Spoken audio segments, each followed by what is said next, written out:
Liar. Everywhere. On netrootsradio.com.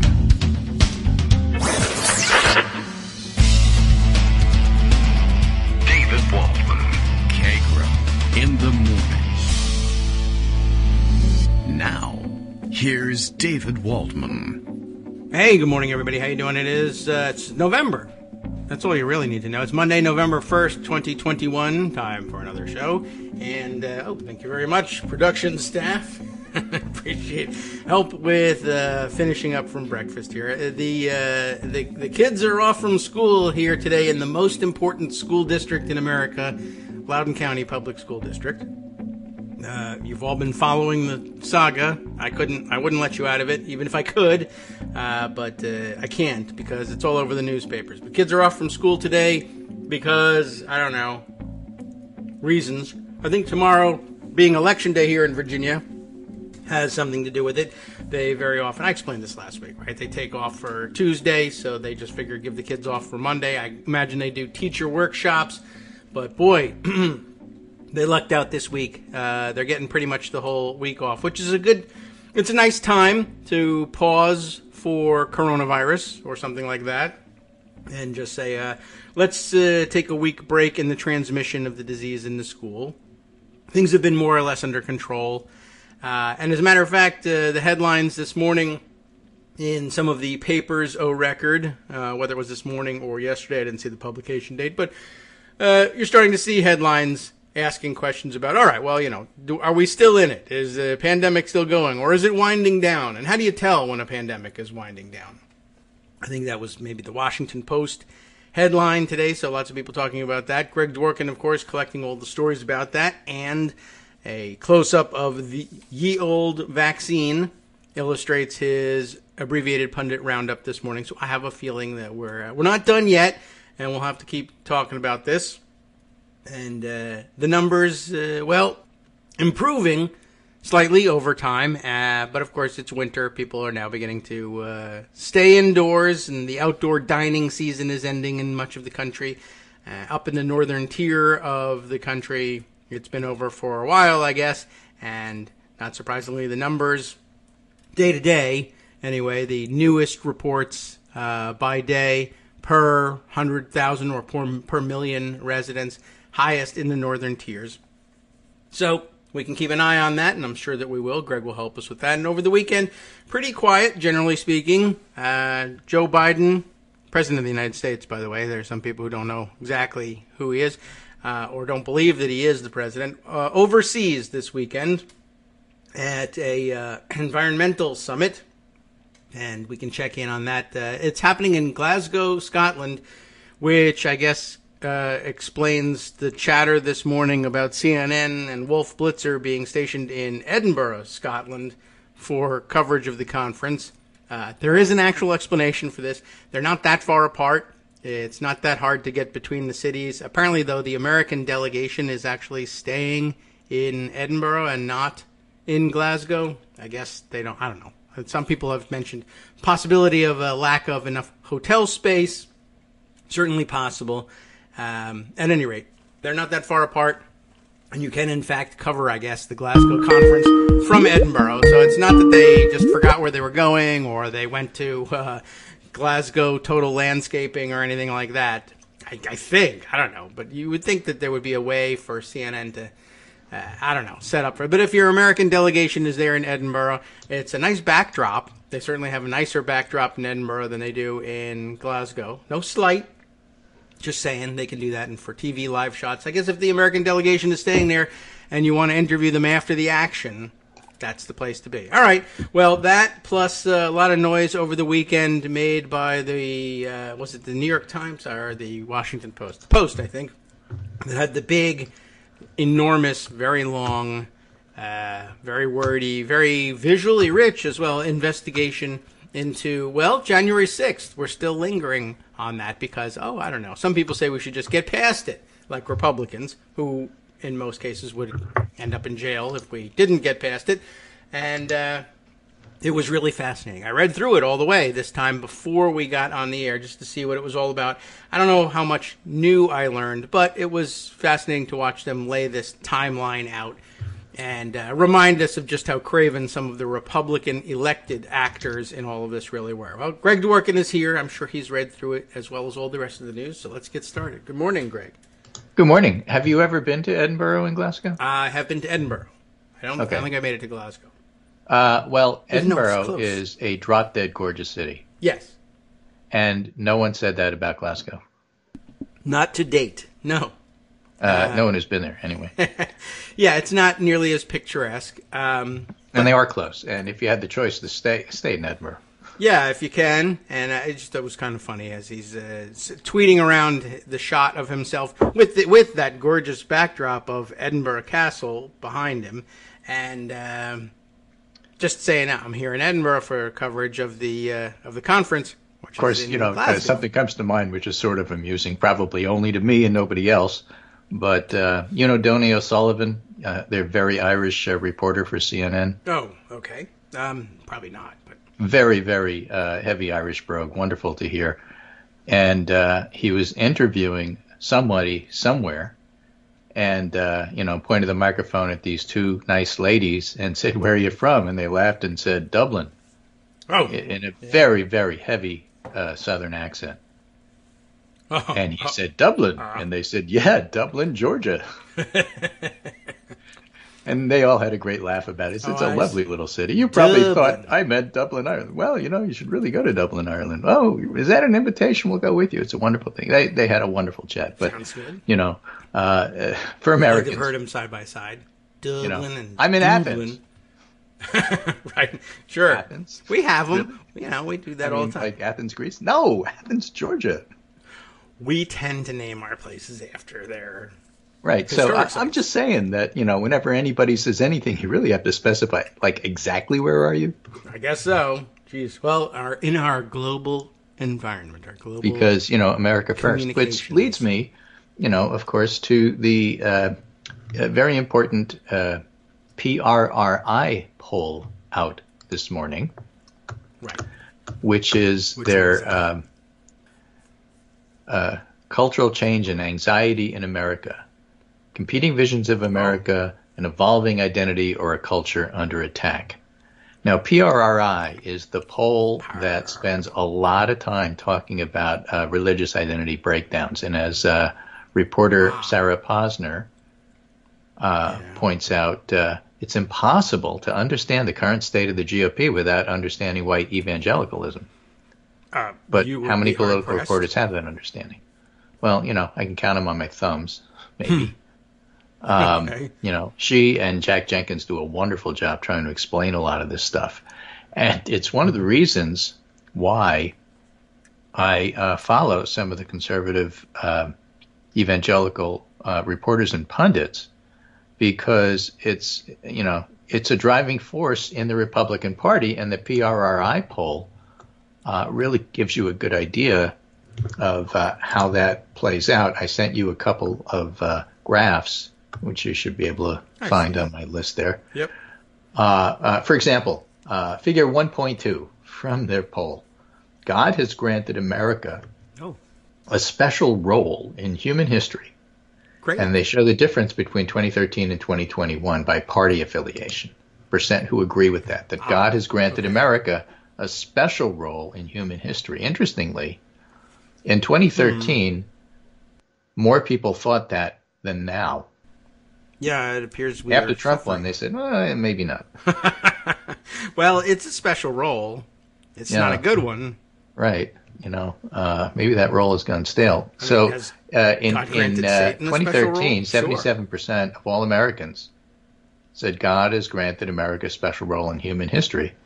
But in 2021, that number had dropped to 68. With Republicans. Oh, that was Republicans. With Republicans, it's gone from 77 to 68. Yes. Right. With all Americans, it's gone from 64 to 44. I see. And that's been driven by independents from 63 to 40 and Democrats from 58 to 33. Yes. So Democrats became unconvinced that God had a plan for America once Trump got elected. Or not a good one. Not a good plan. Independents were not convinced either. Republicans, interestingly, dropped off a little bit. Yes. But the difference between the 68% of Republicans who think God has granted America a special role in human history and the 33% of Democrats who think that is pretty stark. Yeah. Right? Well, here's another one. The change in American culture and way of life since the 1950s by party affiliation.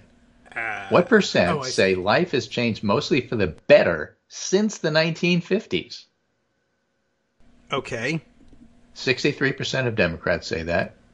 Yeah. Only 48% of independents. It was higher, but it's dropped off over the last year. And for Republicans, it's 29%.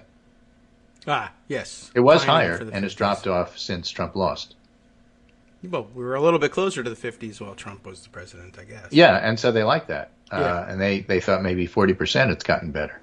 And, again, why are the stark differences between the parties? White Christian religious groups show a considerable decline in the proportion who say American culture and way of life has changed for the better since the 50s. Yeah, they would. But like Republicans, they've generally returned to views reminiscent of those they held in 2016 prior to Trump. White evangelical Protestants. Okay, and remember, the question on the table, is life better today than it was in the 50s or not? Okay. And white evangelical Protestants say 30% better. 30% of them say it's better. I see. Yes, all right. It's a better, and it's about 30%. White Catholics, 40% of them say it's better. Mm-hmm. And white mainline non-evangelical Protestants say 43% today it's better. It's all declined 10 or more percentage point in the last year, and smaller shifts took place among religiously unaffiliated Americans. Only non-Christian religious Americans did not significantly change. Okay. So religious groups are not happy, and non-religious groups are, whatever. I guess. Okay.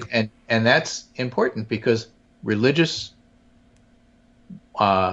groups, in some sense, and here's, I'll give you the counter argument in a minute, are driving the Republican Party. But it's very difficult to know exactly what you mean by a white evangelical these days. Okay. Seems fair. Because, what does that mean? Do they go out and proselytize? Do they go to church? Well, no, not necessarily. What it means is that they're identifying with the Republican Party. Yes, it's the other way around, right? If you're a Republican, you are now a white evangelical, whether you go to church or not, whether you believe in God or not, whether or not you proselytize. Yeah. Because that's your cultural identity. That's your team.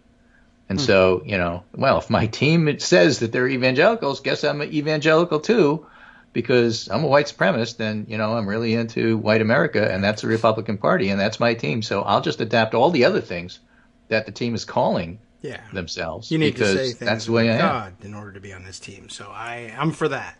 Yeah.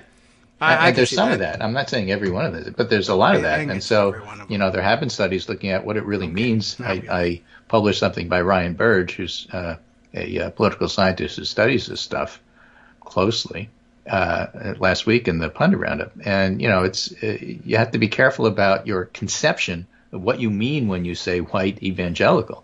Now, if you don't wear a mask and if you refuse a vaccination, how do you think you vote? Yeah, with the white. Well, it's the same thing. It's the same thing if you say you're a white evangelical. It doesn't tell you anything about your religious affiliation at all, but it tells you a lot about who you vote for. Yeah, well, which is the chicken, which is the egg? Hard to tell. But that's the background. They can tell. And so when Sarah Posner says it's impossible to understand the current state of the GOP without understanding white evangelicalism, that brings me to the state of Connecticut. You were already. You thought I was going to say Virginia, didn't you? I did, but then you said state, and I said, well, you can't mean the Commonwealth of Virginia now. It must be a different place. State of Connecticut. Yes. So here in my little town, we're about 50-50 Republican Democrat. We have been for a long time. We tend to vote Democrat lately, but I've been here for 30 years, and I've been here so long that one of the candidates for the school board, who's a Democrat,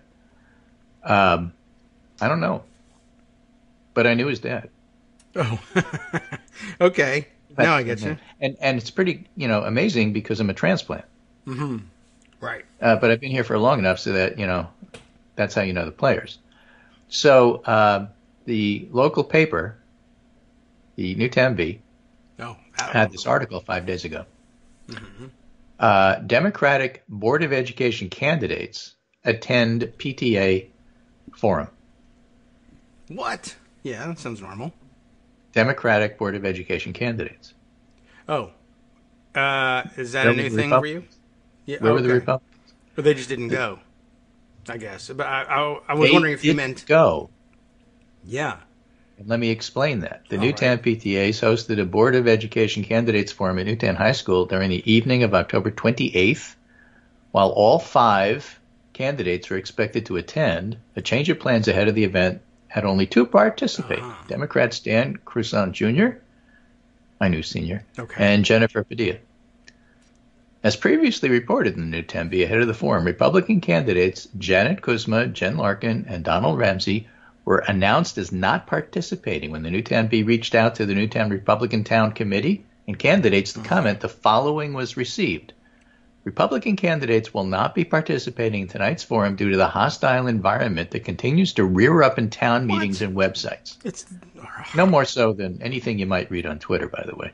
Recent quotes and responses published elsewhere have minimized what's been happening to the point of suggesting that nothing more than childish behavior or sharp criticism has occurred. Let's be clear, nothing could be further from the real experience. Candidates have been unjustifiably personally attacked and characterized in the most reprehensible of terms. That's because one of them is a real, critical race theory shouldn't be taught in our schools, even though it isn't kind of person. Yeah. And they've been accused of being a danger to children, have had families, including children, drawn into the fray. It's a small town. Everybody knows everybody else. So when you see somebody on the street, you say something. Some of this activity is taking place on websites allegedly moderated by members of what are purported to be nonpartisan organizations. Attempts have been made to bully and intimidate business owners for having a political point of view. Public participation in town meetings has gone off topic for the sole purpose of vilifying candidates. While we appreciate the substantial work of the organizers to pull this event together, it's time to make a stand against the small group of people who choose to behave this way, as well as those who tacitly support them by permitting or minimizing what they have done. The forum was broadcast on YouTube and it's still available. And the superintendent of schools opened up the evening by welcoming everybody. The candidates were asked 4 questions in rotating order. The forum lasted 45 minutes. And both candidates said they support listening to experts and following recommended pandemic mitigation strategies. Both support working to close learning gaps, and both shared support for the recently hired school district diversity, equity, and inclusion, DE&I as it's known, coordinator. Okay. Oh, well. Edwards noted the forum was democracy in action, proudly pointed out he saw some Newtown high school students there, including his own, attending the forum as audience members, and the elections are tomorrow. Okay. And so, here's a small town which really isn't seeing a whole lot of controversy, and you still have this. They didn't show up. And they had bogus claims for it, and people are writing letters to the editors saying things like that. This was like a state forum by the PTA. If you think this is rough, how are you going to deal with actual school board meetings? Yeah, that's one good question. I have many. I don't know how good they are, but I have many questions. Right. And so I'm just saying that, that's what's driving the conversation here. That's not necessarily a good thing, but it's when you turn to the Commonwealth of Virginia, which everybody else thinks of as a state, it's Louisiana, they have parishes, but we think of them as counties. So the idea that somehow or other this is somehow cut off from everything else, well, you have to remember white evangelicalism is driving a lot of the issues in the Republican Party, and you have to understand that fear and emotion generally win over policy. And that takes us to Virginia. So, I'm not done with Connecticut. One of the things I said on Twitter this morning, it's that time of year, and this is a true story. I was making coffee this morning, and I heard the very loud geese honking overhead as they are starting to fly south. Some of them don't go; they just stay. That's the evangelical but a lot of them geese. go to Boca, Yeah. So presumably they're booked for a cable analysis of the Virginia election, along with everybody else, and they're on their way to the studio. And their analysis is going to be as good as anybody else's. So we have an election tomorrow. Nobody knows who's going to win. We've had a great deal of analysis, interesting analysis, which is not predictive of the early vote and what's happened with the early vote in Virginia. It's never happened this way before. All the laws are new. The way they're doing it is completely new. We're looking at areas that show up and areas that don't show up. And this year, which is going to be different than other years, the early votes counted first. Yeah. So what you're going to hear tomorrow is going to be reminiscent, fortunately or unfortunately, of 2016 Florida. You're going to get a Democratic vote because the areas in Northern Virginia that are voting heavily early vote are Democratic leaning. And then everybody else votes, same day vote, and that gets counted later, and then you see the Republicans catch up. Now, whether they catch up and pass or whether they just catch up and don't pass, we don't know that yet. We can analyze and get a pretty good feel for what's going on with the early vote. What we don't know is who is showing up on Election Day. And because you don't know who is showing up on Election Day, there's no way to know, who's ahead. Right. We do know the polls show that Youngkin is making gains on McAuliffe compared to a couple of weeks ago. But, polling isn't always accurate, and there have been some pretty bad polls. And whether he has a 1-point lead, a 3-point lead, or he's behind by 3, we don't know. So we're going to find all of that tomorrow. I absolutely, positively have no idea who's going to win. It's just too close. I wouldn't be surprised if McAuliffe wins by 3. I wouldn't be surprised if Youngkin wins by 3. Okay. I would be incredibly disappointed because, as Aaron Blake wrote this morning, Trump with a late reminder that he and Youngkin are, in fact, on the same page. We get along very well together and strongly believe in many of the same policies. Yes. Strongly. Yeah. That's true. And so the reason you get a pit in your stomach is that this is true and that people would still vote for Youngkin knowing that he's associated with Trump and knowing that Trump is an insurrectionist is horrible. Yeah. But, welcome to America. And how are these governor candidates, dealing with the race? Well, Julian Manchester tweeted, Terry McAuliffe is going to be in Fairfax delivering remarks denouncing former President Trump's tele-rally for Youngkin, which I guess is going to be today. And in Loudoun County, which Youngkin insists on spelling wrong. Yes, right. He spells it Loudon in all of his material. Right, like the New Hampshire one. There is it's one. Loudon, by the way. Yes, it is. It's Dublin, Ireland, not Dublin, Georgia. Right. But to him it is. Youngkin will hold a Parents Matter rally in Loudoun County. Oh, yes. You matter unless you're in Connecticut. I've been telling you that Terry McAuliffe's parents really shouldn't decide what's taught in schools was just a big political faux pas. Youngkin is using it. It's his closing argument. The interesting thing is Fairfax has a lot more voters than Loudoun does. Yes. So that's really the story of the election. McAuliffe is trying to drive up the Democratic vote in Democratic areas. Right. That's how he wins. Loudoun has been voting blue, but it's been a traditionally conservative area. And Youngkin's trying to switch some of those suburban voters over to his side using critical race theory and blatant racism. And whether it works or not is what we're going to find out tomorrow. And this is America, so nobody's saying, oh, well, that can't work. Yeah.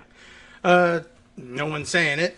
It's not a great strategy, but it is a strategy. They made Loudoun County famous, and so the thing that made him famous is where he's finishing the campaign. There's just not enough votes for him to win with here. Although I guess the strategists probably say if you gather, if you can peel off votes in Loudoun County, that'll work well elsewhere and keep them from running up the score against you in Northern Virginia. That's a strategy. Yeah. The deep blue areas, versus not. Now, one of the reasons why you can't necessarily, and this is kind of interesting, one of the blue areas is Richmond. Yes. And Richmond didn't have great early vote numbers compared to, let's say, Fairfax or Prince William County, which may be the important swing county to really look at. It's not a swing county, but it's larger than people realize. It's small, but it has a lot of people. Yeah. And it has a very interesting demographic mix and how heavily they vote for McAuliffe will matter. Just like, the Hampton Roads area is also important for Democratic votes. Mm-hmm. But Richmond had very few early voting sites. Somebody posted, and this is a local, so I read it on the internet, can't verify it, but a local said that there were only 3 early vote sites open in Richmond, whereas there's going to be 70 on Election Day. Yeah. And if things like that are true, then having a small early vote total tells you nothing right. about what the final vote's going to be in a place like Richmond, where McAuliffe needs to rack up some numbers. Yeah. So that's one of the examples of why you can't look at the early vote, another being that they've never done it quite this way before, so it's really hard to know what to compare it to. Right. And then the third part with early vote, and we know this from studying North Carolina so closely with Michael Bitzer and other people analyzing how the Democratic vote, Democratic as in, party affiliation, may lead, but you don't know who they're voting for. True, also. Right, so you can count the number of Democratic ballots, but that still doesn't tell you who they voted for until you see the numbers on Election Day. How big did they run up the score, et cetera, et cetera? Were there conservative Dems who voted for Youngkin and all that sort of stuff? So the thing to watch will be what's the turnout in Southwest Virginia, which is totally red, but, less sparsely populated. Do they get Trump-like numbers, or do they get Ed Gillespie-type numbers? Yeah. Well, Gillespie numbers, they lose. Trump-like numbers, they might win. Yeah, I guess it's entirely possible. So, okay, we'll sit around and sit on our hands for a little while. That's my non-Commonwealth piece. Yeah. Well, that was very interesting. And I'm very interested in what was going on actually in Connecticut. How wild that they duck the PTA. I mean, parents matter, except when they get together in an association with teachers, in which case we won't talk with them. Very weird. All right, let's take a break. Be right back. Hi, it's me, David Waldman, the same guy who was just talking to you a second ago. Our Patreon subscription drive is still going strong, with over 175 monthly donors who help keep us on the air. If we've helped keep you going during the pandemic, why not return the favor and help us keep going so we can all be together for the next disaster? Patreon.com, Patreon.com, makes it easy to make secure, recurring monthly contributions to support our show. Patreon.com/KagroX gets you straight to our donation page. Maybe you'd like to thank us for keeping you sane during the Trump era. Maybe you're looking forward to in-depth explanations of what's going on in the Biden administration. Whatever it is that keeps you listening, we need your help to keep bringing it to you. And hey, if you happen to prefer using PayPal or even the Square Cash app, we're up and running with those options too. Thanks again, everyone, for all your support. We literally could not do this without you.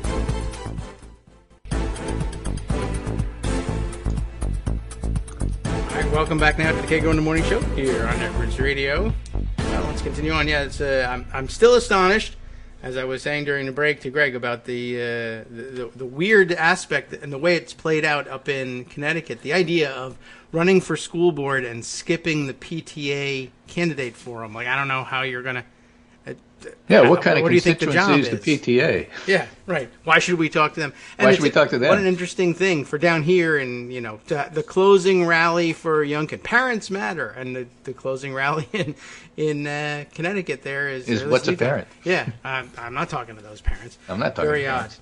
All right. Well, that seems pretty weird. And by the way, whole thing is weird. Again, I was saying to David over the break, is you have to remember Newtown's a very small town. Everybody knows everybody else.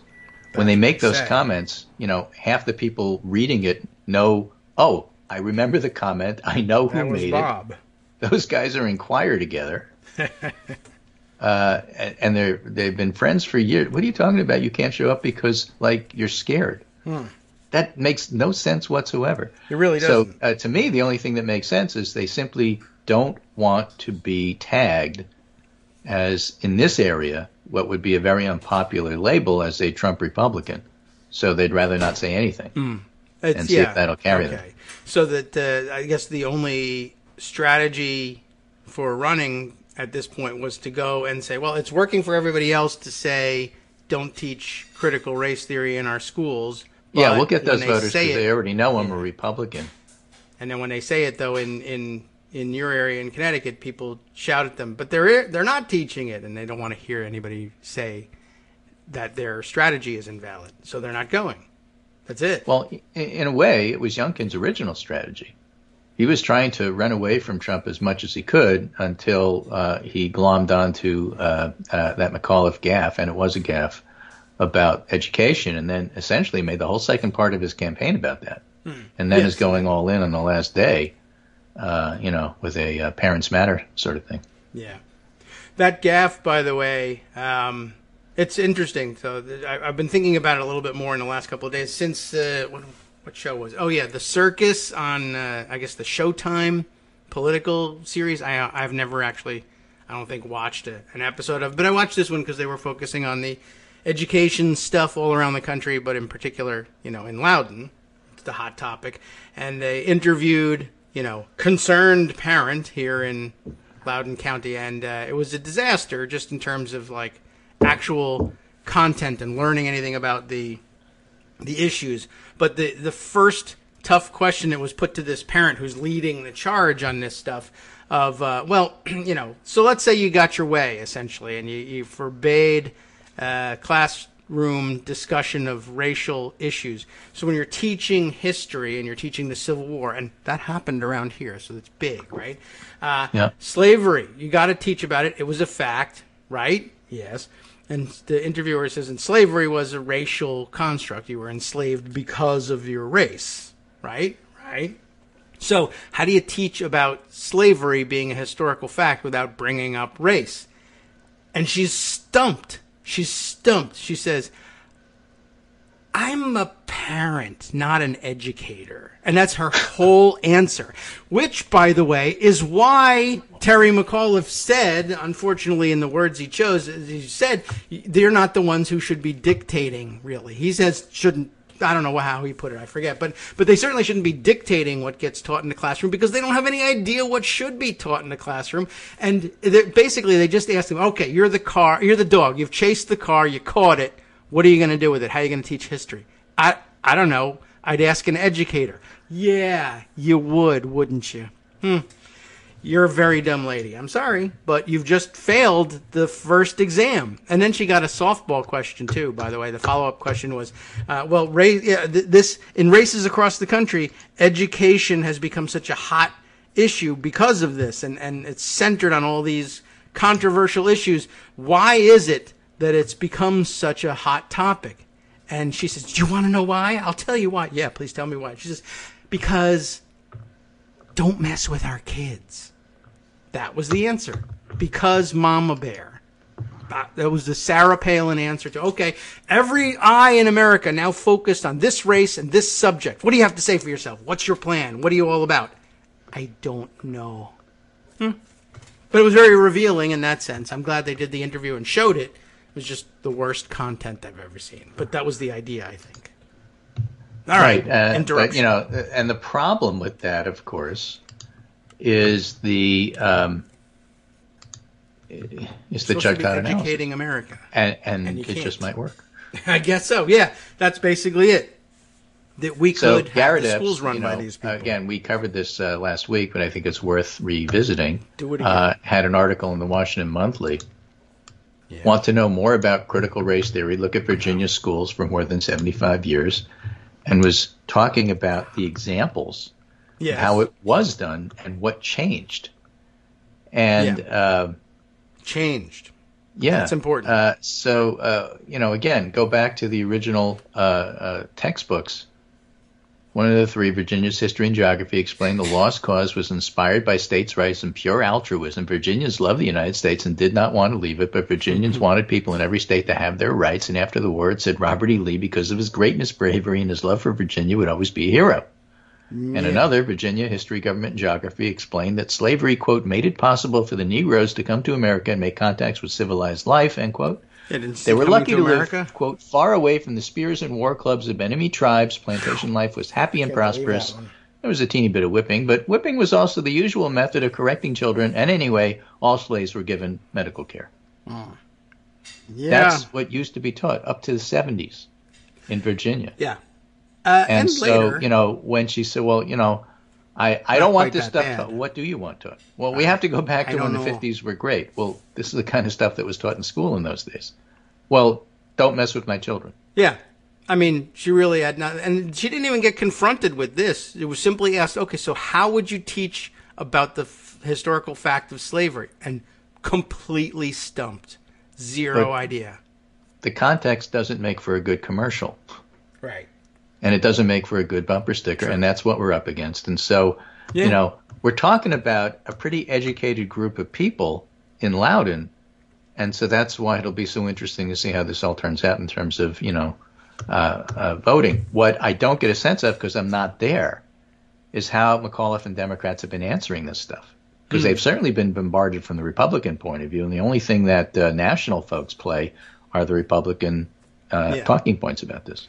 Well, I happened to see a circulation of what's said to be the closing ad of the McAuliffe campaign, which was a very, powerfully produced and narrated piece addressing, and I think in a very good way, addressing the education issue and focusing on the Toni Morrison thing, actually. The thing that was left out of the very slick Youngkin ad, for which he got lots of credit for saying that, bringing up critical race theory and talking about the controversy and saying that these terrible, dirty, awful books should be banned, but never mentioning what book was actually at issue.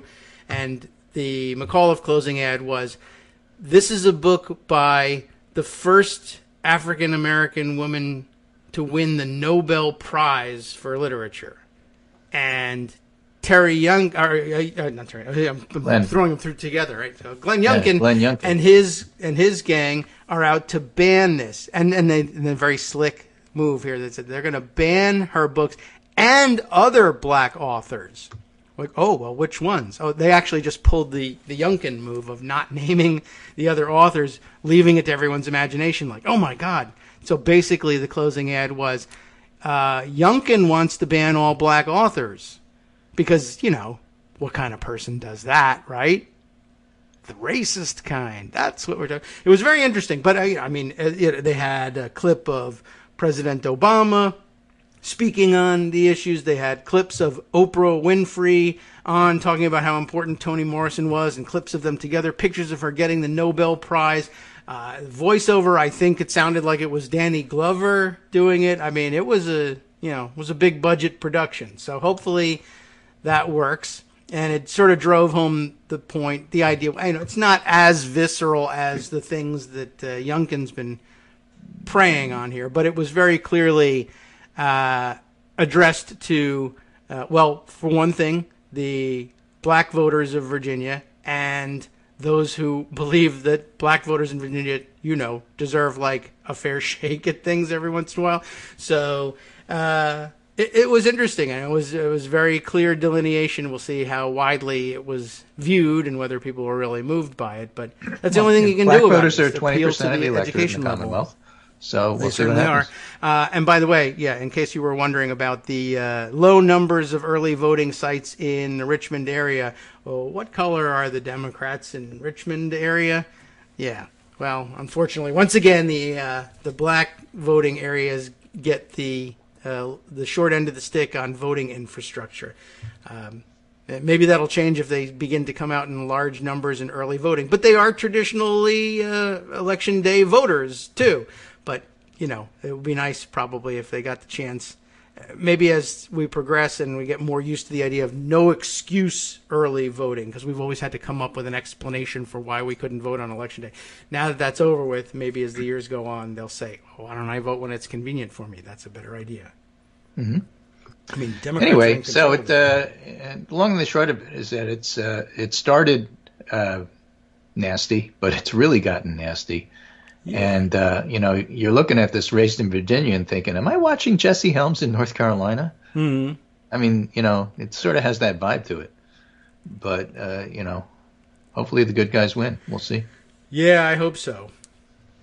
Well, we'll talk more about the change. I have something else I can pull out about change in Loudoun County and how dramatic it's been in the past, I mean, because if you give yourself a long enough time, quarter century, but that's actually a short amount of time historically speaking. But big changes here. Yeah, big changes in Newtown in my 30 years too. There you go. This is the first time like local people don't show up to PTA That's meetings. weird. So anyway, that's my report for today. Pretty much, it's on the global scale. Yes. Biden's overseas, making some waves. 15% corporate tax approved by his buddies. Whether or not that actually gets implemented remains to be seen. Closer to home, they're talking about when the vote's going to be. Oh, yes, right. For the infrastructure BFD combo. Closer and closer. Every time you hear it, they're even closer than ever. In fact, one story, I said, it's going to be tomorrow. They're going to vote tomorrow. And then another story said, no, actually, they're not going to vote tomorrow, but for a good reason, not a bad reason. Oh. They're getting so close and technical that the Rules Committee needs a little bit of time to make sure they fully understand the language in the text before they go ahead and have their vote. And so that's going to delay things just a little bit. And, that's good because that's the sausage making that they're supposed to be doing. Yeah, that is good. There was word that they were going to do an early floor vote, but yeah, now the Rules Committee won't meet until tomorrow, which means probably Thursday floor vote, something like that. Right. Possibly Wednesday. It depends on what Not time. that it matters because the Virginia election, as we've been discussing the show, has nothing whatsoever to do with Biden's agenda. Yeah. Exactly. Right. So believe that. Yeah, there was a big push on to try to get the infrastructure thing settled before the vote, although, well, one, they couldn't do it, and two, I don't think it really turned out to matter a great deal. There weren't a lot of people I was aware of saying, well, I don't know how I'm going to vote, given that they might not pass that infrastructure bill until later in the week. I just don't know what to do. I mean, transportation used to be a big issue and usually a leading issue here when you have a normal election, but we don't have one at the moment. Right. So, again, fingers crossed. Again, I think that Democrats are basically Debbie Downers by nature. Yes. And we mistrust that, and have good reason to mistrust the idea that, well, that's just a blatant racial appeal. It won't work in 2021. Well, actually, it might. Yeah, well. And so, the fact that it's even getting any kind of traction, is part of the deal here. Meanwhile, you mentioned that the Washington Post had a 3-part series with a summary today of that 3-part series. Oh, it's summary. Called Red Flags Everywhere. And the summary, of course, is a little easier to read. Oh. But let me just give you this one paragraph which struck me. The investigation revealed Trump was, quote, the driving force at every turn as he orchestrated what would become an attempted political coup in the months leading up to January 6th, calling his supporters in Washington, encouraging the mob to march on the Capitol, and then this part, which I don't think gets enough attention, and freezing in place key federal agencies whose job it was to investigate and stop threats to national security. Yes. You see all of these stories about, well, why didn't they know? Why didn't this one tell that one? Why didn't the FBI tell the locals? Why was the FBI just looking the other way? Why was this one? Well, there was a reason. There were Trump people in all those places, which people forget because Trump's not there anymore. But a lot of these people, like Louis DeJoy, are still there in the post office, slowing down Virginia mail he wasn't doing for an election, and so a lot of this stuff still matters. And the fact that Trump was freezing in place key federal agencies is a key part of what's going on. And if the Washington Post could find out this stuff, January 6th committee ought to be able to as well. What should be happening relatively soon are hearings, if not decisions, on whether or not the National Archives is entitled to turn over stuff to the committee. If they get that material, they don't need Steve Bannon testifying. It'd be nice. And they should go ahead and prosecute him. Yes, don't get me wrong. But if they that. have the material and they have the logs and they know who Trump was calling and they know where he was, because that's all in the material they're trying to get from the archives, they can construct a timeline, and that's what they need. Right. Which is why Trump is fighting it. He doesn't want his logs of who visited the White House on January 6th revealed. Right, because of how innocent he is. Yeah. That's the reason he doesn't want you to know who he spoke to or met with on January 6th or thereabouts. because all the innocence is contained in there, and you might get sick if you read it all at once. Right. One of the most striking flares came when a tipster called the FBI in the afternoon of December 20th. Trump supporters were discussing online how to sneak guns into Washington to overrun police and arrest members of Congress, according to internal bureau documents obtained by the Post. The tipster offered specifics. Those planning violence believe they had orders from the president, used code words such as pickaxe to describe guns, and posted the times and locations of 4 spots around the country for caravans to meet the day before the joint session. On one side, a post just specifically mentioned Mitt Romney as a target. Pretty good. That's the sort of thing that ordinarily sets the FBI's teeth on edge. But not this time. Guess not. That is odd. I'll have to look into it. Well, I was incensed by the whole thing, just mostly watching all of the intelligence agencies not sharing intelligence and thinking about the trillions of dollars and the decades we sunk into making sure that they never made this mistake again post 9/11, and then they made this quote-unquote mistake again for January 6th, and it's quite frustrating. But the thing we didn't think about last time after building all that intelligence infrastructure and intelligence sharing infrastructure was, what if you leave Osama bin Laden in charge of the controls that day? Will it work? And the answer is no, it won't. So don't do that. Right. So, anyway, good Monday. I hope you had a wonderful weekend. I hope so, it's too. It's a lovely time of year. I will let myself the weather's pretty decent. We had a good Halloween. We had a lot of little kids show up. That's good. Now, normally what the town does is on Main Street, they have this ginormous celebration, and all the kids, including from the neighboring towns, go to Main Street to trick or treat up and down this long road with houses on both sides, old style houses on both sides. It's very pretty, and everybody enjoys it. Except the but flagpole. The past couple of years, they haven't done that. This year they did it, but a lot of the little kids, the moms just weren't comfortable. They're not vaccinated. They don't want them in crowds. And so they've gone back to trick-or-treating in an organized fashion. That is to say, a week before, they sort of line up who's going to be available for this. And so we got notice that we're getting about 20, 25 kids, which we did, for Halloween this year, all under 5. And it was fun.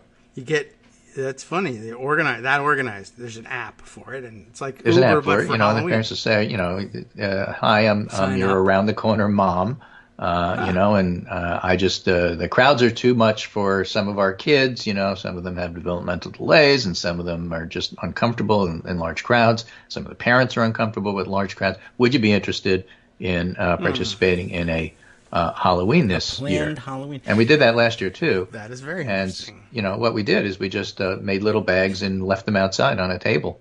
Oh. So they didn't have to see us. They didn't have to contact anybody. The kids love that. They just come in and they grab the candy. Yeah, that's if there's a hard part, it's for little kids getting over the shyness of ringing the doorbell and seeing strangers, and parents have to prompt them, say trick or treat.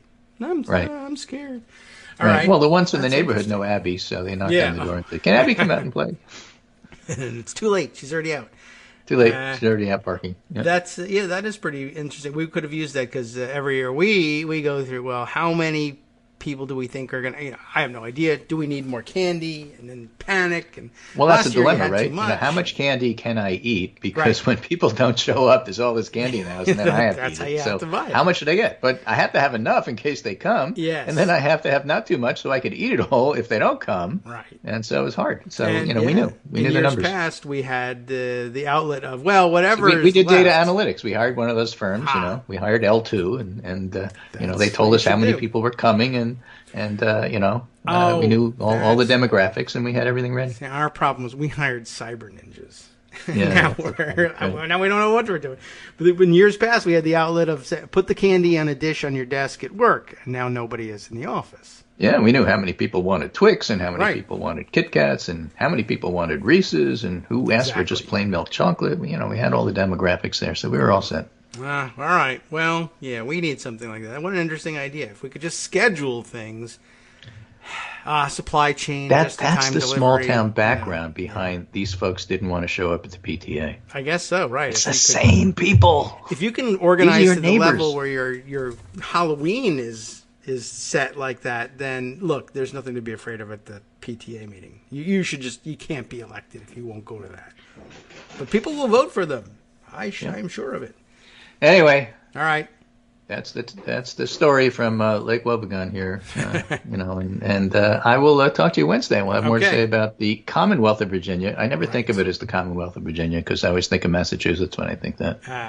Well, yeah, there's a couple of them around, but it's a big deal, and you got to say it right. Just like you have to spell Loudon right, and they didn't do that. Well, we'll see if you do.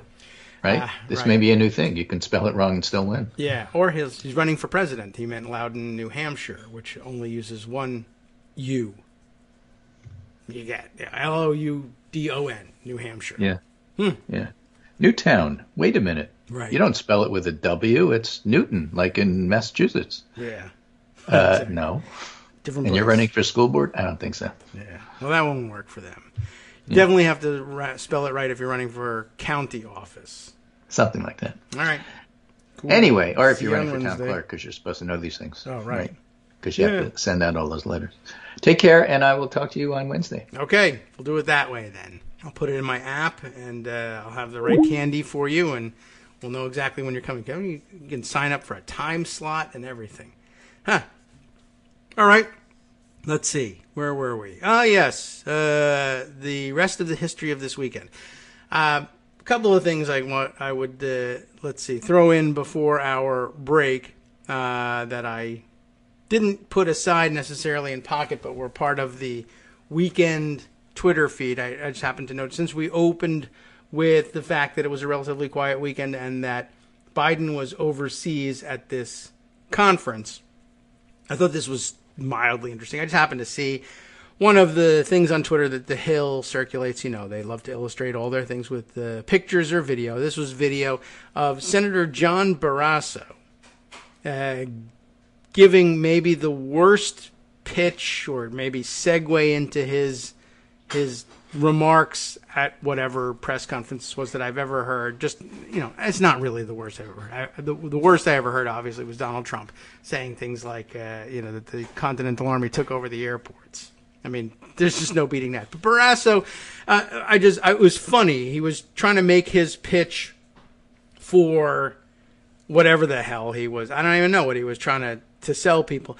But he also wanted to get a dig in on Biden. And there really wasn't anything to get a dig in on. But one element of this thing was he was trying to get a dig in on him as though he had somehow abandoned the United States and that there were these important issues going on. And here he had gone gallivanting off overseas, even though it's an international environmental, I think, conference, right? I don't even, it's not important to me. I'm not paying attention. But I do think it's an environmental conference. What else would you be going there for at this point?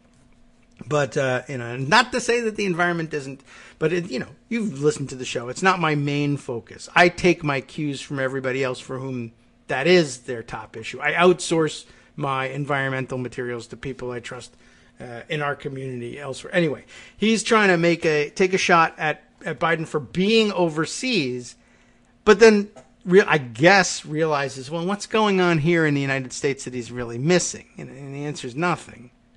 So he says, well, President Biden will be overseas for Halloween, which is an odd dig. Like, oh, he's not here to have a photo op handing out candy to local Washington, D.C. kids or something. I mean, that's a favorite tradition and all, but there's no real presidential role in Halloween. I mean, there's no real presidential role in most holidays, but for Christmas, the president and first lady take calls from the NORAD, Santa Claus tracking center thing, right? Or for Easter, there's the Easter egg roll. Or for Thanksgiving, they got to pardon the turkey, right? So you might actually have a protocol officer saying, well, you're going to be overseas during the pardoning of the turkey thing. Can we have you remotely pardon the turkey? We got to take care of this. But there's nothing for Halloween. but Barrasso wants to hit him anyway. Anyhow, that wasn't even the dumb part. Was now he's trying to make it like relevant to Halloween, his remarks. And he wants to talk about, I guess, energy issues.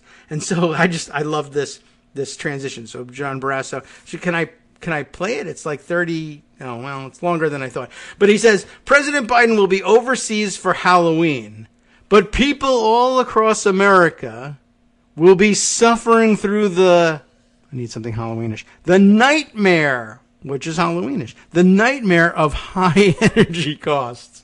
I just thought that was just the most horrible reach. I mean, there's nothing offensive about it unless you're a writer of some kind or in advertising. Like I was saying, it's the rough equivalent of getting the guy from the local baseball team to do a TV ad for the local used car salesman and to say, come to Smith's used Hondas for a home run of savings. Something like that. You should say something baseball related there, Clem. It's a home run of savings. You'll score a run every time you enjoy the low prices. Something like that. I don't know. I just thought that was really crazy. Or the other thing of like even thinking you had to link it to something like Halloween is going on, is like at roughly at the level of for October, our menu says we have blueberry pancakes for breakfast. How would you like that? And people elsewhere are going, where should I eat breakfast this weekend? I really want to go out for breakfast. And I'm, for one thing, I'm ignoring that there's a pandemic and I'm going to eat indoors and gotta have the pancakes. But where should I go?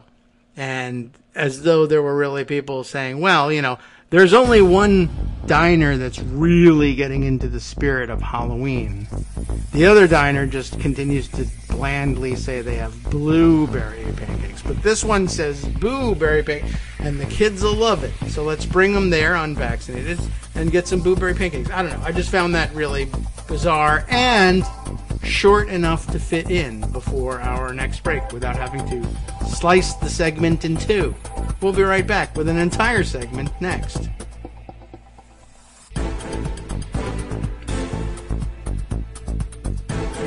All right, welcome back now to the Kagro in the Morning Show here on Netroots Radio. All right, let's see what are the things that as I scroll through the weekend Twitter feed, there are definitely a couple of other things that I thought we probably ought to mention. There was somewhere in here I'll find an interesting discussion of the changes that have gone on here in Loudoun County. And I mean, we've talked about them in the past. When I moved here, I mean, I'm not here for 50 years. I'm here for 25, though. When I moved here, it was already changing, no doubt about it, because there was a place for me to move. That's the key difference in how Loudoun County has developed.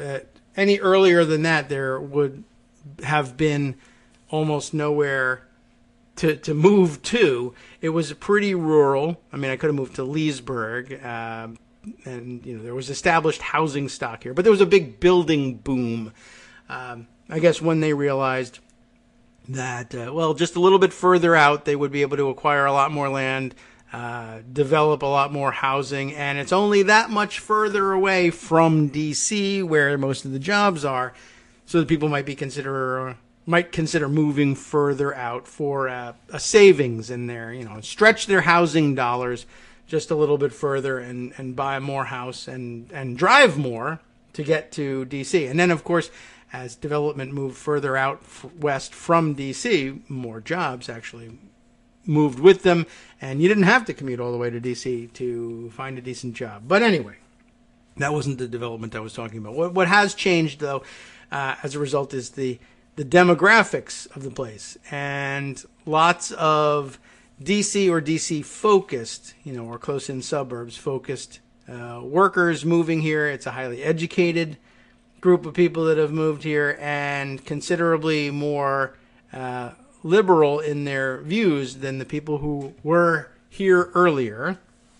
And so, yes, things have definitely changed. And I happened to see some discussion about that online over the weekend. I guess the current controversy is introducing people to Loudoun County, many people around the country, for the first time. And, well, it's the same as a lot of other things that happen elsewhere in the country when focus is on there, and usually when it's a focus on bad actors in that area, and then people begin to wonder, well, is that not what everyone is like there? And, well, no, it's not, of course. And I thought it might be nice if maybe people knew that.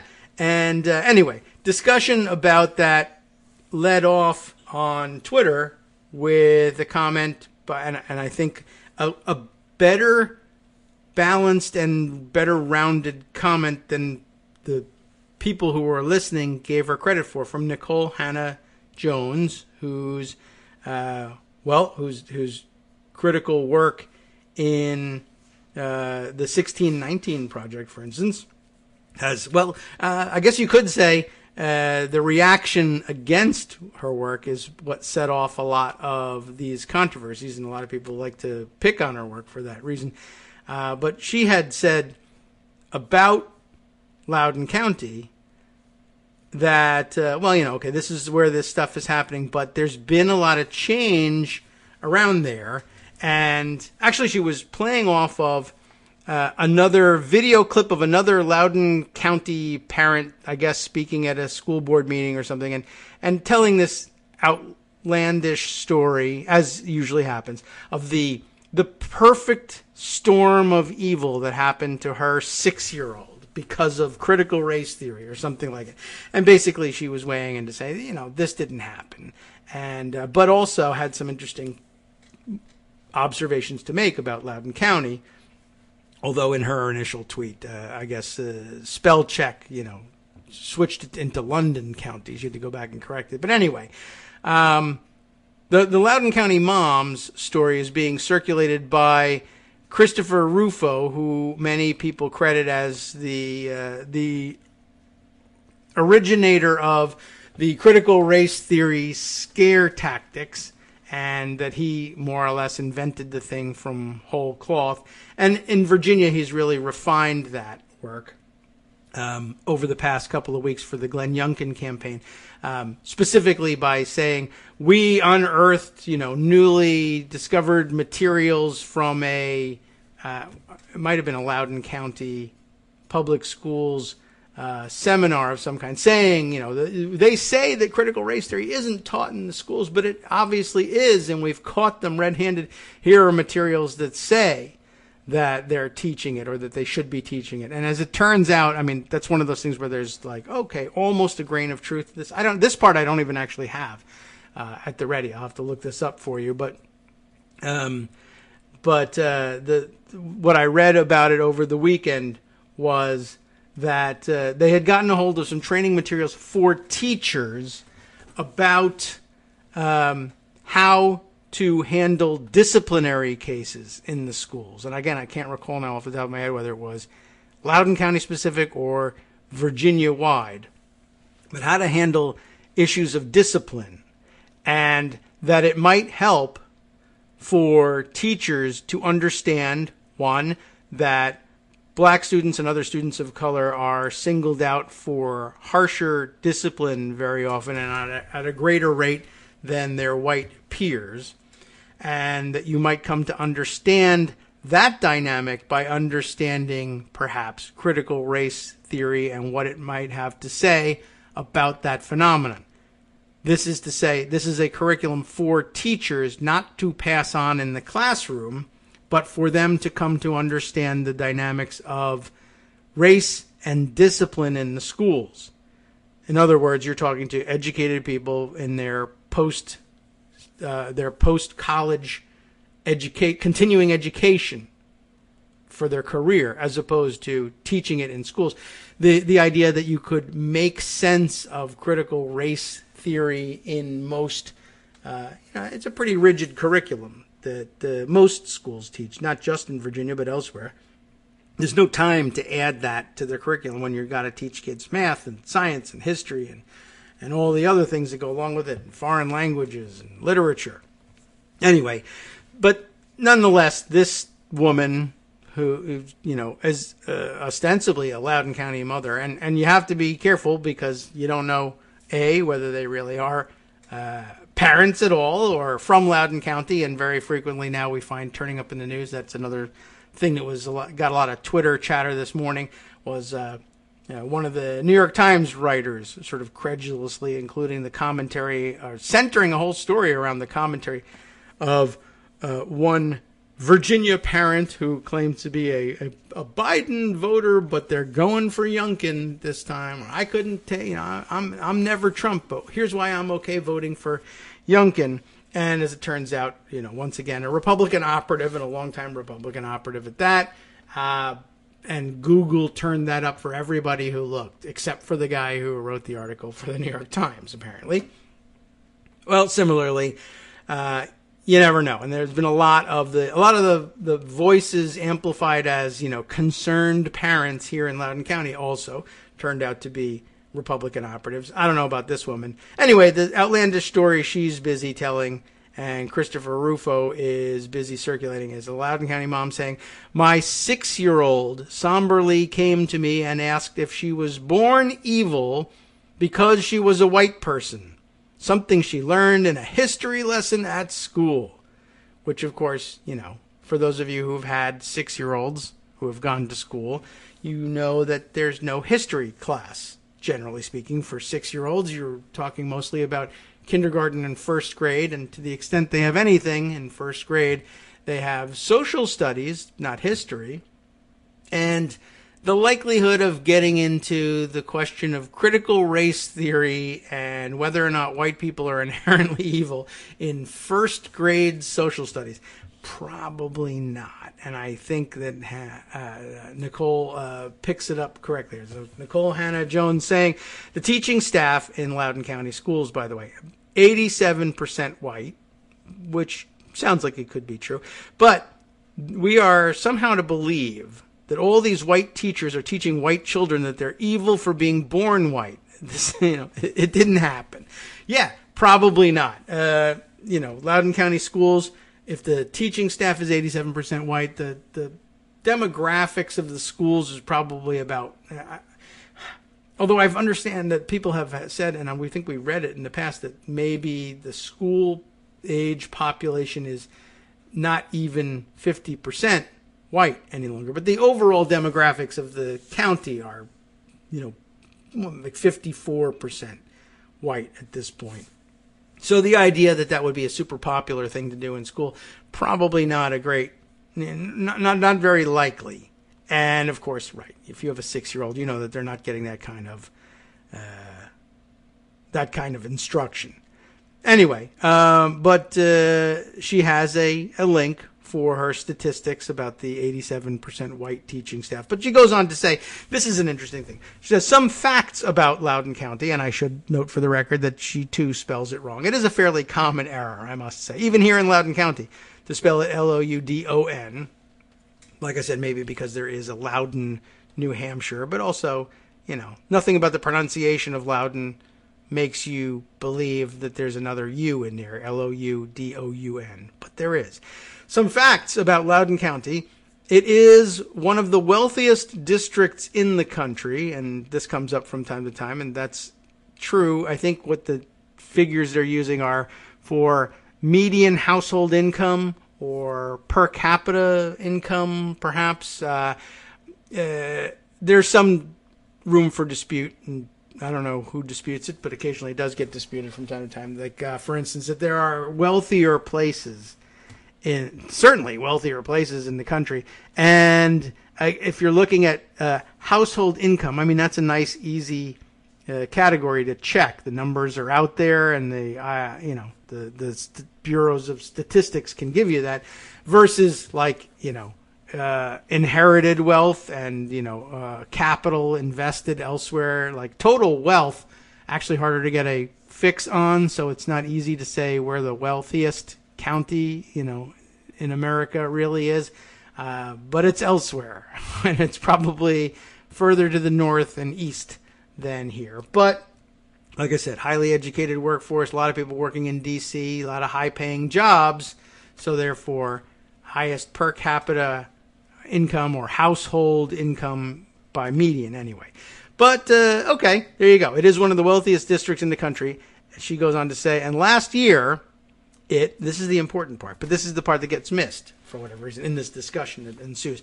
Wealthiest in the country, but last year it apologized for how it, one, threatened to stop funding public schools if black children were allowed into white schools. And you might imagine along the way here that, I know about that.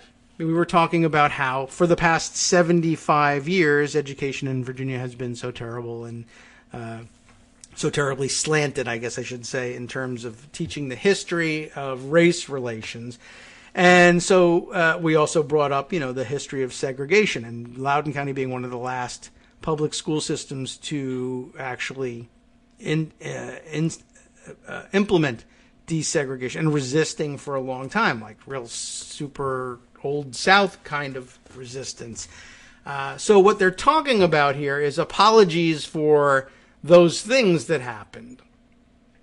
But because they list a list of horribles, people took a different message away, right? So last year it apologized for how it, one, threatened to stop funding public schools if black children were allowed into white schools. Two, threatened to close schools facing desegregation orders. Three, withheld money from black schools unless the parents pledged to support segregation. And four, supported constitutional amendment to allow white children to attend private school instead of being forced to share a classroom with black kids. So, what I think has happened here is then people read those things and said, Loudoun County did all those things, and now there's this big fight over critical race theory, and all these parents think that critical race theory is being taught in the schools when it clearly isn't, but they have racist motivation to believe that it is, and so therefore, blah, blah, blah. But again, what she's saying is those things happened. They happened in the 60s. There's still racists around. You can see they come to the school board meetings and scream basically that they are racist and they want everybody to know it.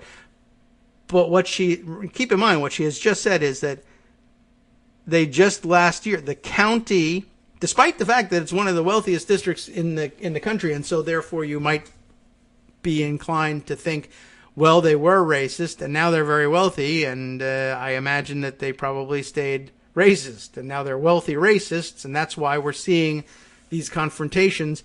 But again, who apologized? It's not just random people walking around apologizing. These are official actions. This is the county board of supervisors, and I guess to some extent the school board, but our elected officials. So what does it tell you about the nature of the change in Loudoun County? That we, in the 1960s, would have threatened to stop funding public schools if black children were allowed into white schools, threatened to close schools facing desegregation orders, withheld money from black schools unless parents pledged to support segregation, and supported a constitutional amendment that would have allowed, and I guess did allow, white children to attend private school instead of being forced to share a classroom with black kids. And then this county, well, one, grows enormously, two, becomes enormously wealthy and highly educated, and then elects elected officials who say, we will now apologize officially for threatening to stop funding for black schools, threatening to close schools facing desegregation orders. All these things are now the subject of an official apology. And of course, as we've mentioned on the air in passing, because it happened, and it happened around here, and it was a big deal nationally, the removal of the Confederate memorial statue from in front of the Loudoun County Courthouse, which did happen and was a real thing. It's a changed place. That's the point.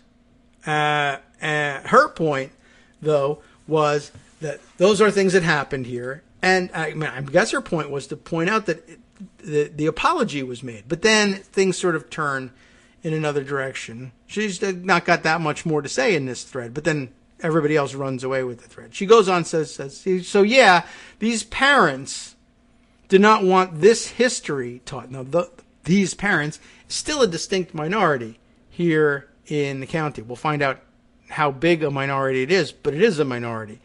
These parents do not want this history, of this shameful history, taught because they'd rather not let their children know about the proud white community that supported depriving black kids of an education rather than integrate schools, and that black parents were also paying taxes for, because it's shameful. It is a shameful history. This past makes them feel badly, so they want to memory hole it. That is what this is about. What happened, happened. You can't change it, but you can try anyway to erase it from our collective memory by doing things like this, right? So anyway, it seems that the discussion subsequent to this focused on the list of horribles, as opposed to the fact that what she just said, that the place is a little different. You know, it's not like we've cured all evils or anything here, but a lot of the people, you know, involved in these confrontations at the school board, and the complainers at the school board, by the way, I don't think are multi-generational Loudoun County families. There's not a lot of them to begin with, and there's not a lot of them still here. A lot of those who were here during that time, I mentioned to you, well, all the land that got acquired, and they built all these nice little townhouses so that I could afford to buy a place and move all the way out here, right? I'm here because they're not. I didn't check to see that they left, but I'm here because they sold the land that was keeping them here, and for the most part are gone. And in any rate, have been outnumbered by people like me and my neighbors who have moved in. And me and my neighbors are a pretty diverse bunch. I've mentioned to you that, like, immediately post Trump's election, that occurred to me, you know, sitting around in the at the food court in the mall and realizing how, you know, how varied we were and how diverse the area was, and how I was hopeful that meant that white supremacy couldn't really take root here the way we were afraid it would, and the way we were afraid and watched it did happen in other places.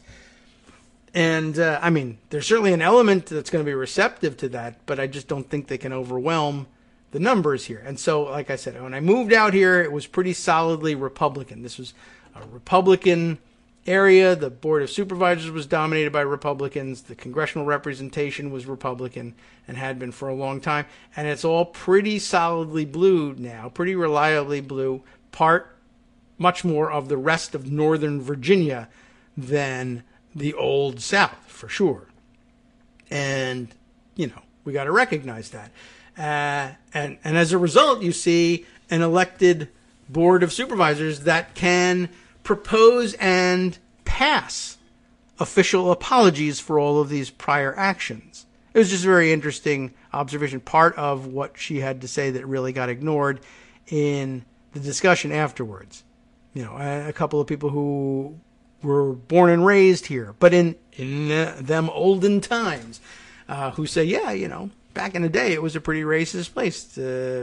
Somebody mentioned that one of the two high schools in the county then, and we have like 30 of them now, but one of the only two high schools in the county had like a big Confederate flag in its brickwork. I don't know whether there was a facade of the building or outside on the ground, like paving bricks, but, you know, things like that.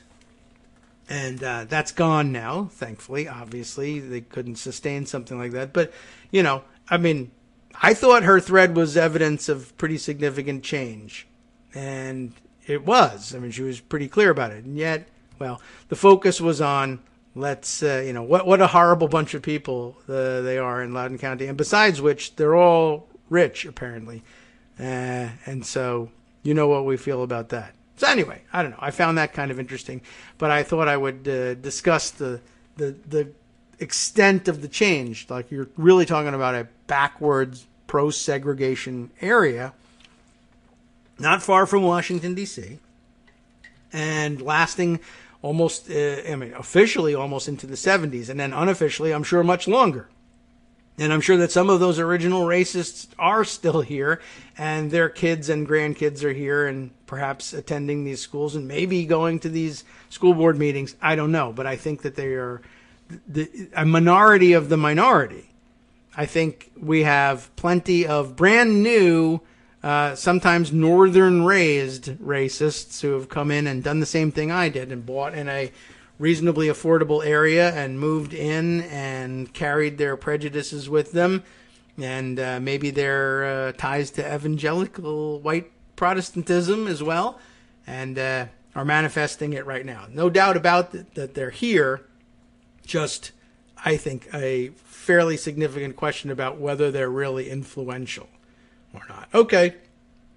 Anyway, it was a very interesting conversation, and it even involved briefly another weird accusation of another classroom encounter that probably didn't happen, but it was from somebody who wasn't from Virginia, but insisting that in their 10th grade chemistry class that their kid had been assigned to write a 5-page paper about can you name a scientist who is not a cisgender male of Northern European descent, which got them incensed because I think the inclusion of cisgender, triggered them in some way. But they insisted that they had to do their kid had to do a 5-page paper on that, even though the assignment, which they took a photo of, doesn't say anywhere do a paper at all.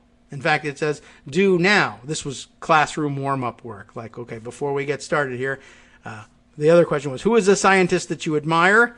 And then the other one was challenge. Can you name a scientist who is not a cisgender male of Northern European descent?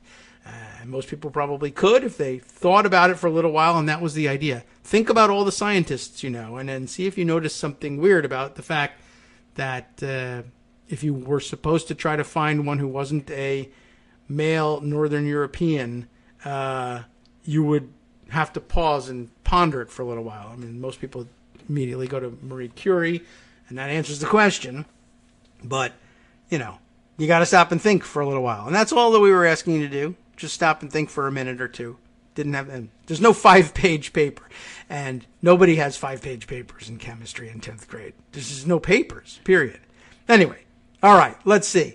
Lots of other things happening over the weekend. I guess much of the focus, as I said, was on the Washington Post's very interesting and enormous write-up of the red flags before, during, and even after the insurrection of January 6th. I found that very interesting reading, and a couple of excerpts from it that really got me going. Like I mentioned to you earlier when I was talking with Greg, I was incensed that we've spent all this time putting together an intelligence apparatus that's supposed to not miss red flags anymore, and yet they did. And one of the big problems, of course, was leaving Donald Trump in charge of interpreting those red flags. They're not going to get interpreted properly in a way that's going to get law enforcement in the path of an insurrection like that.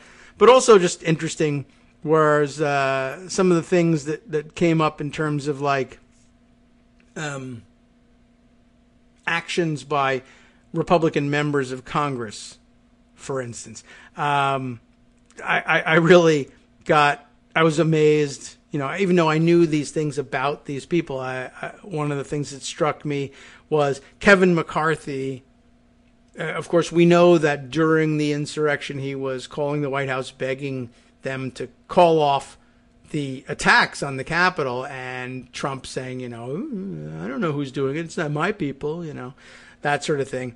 And McCarthy is perfectly clear on who they are and what they're doing. And there's that exchange, right?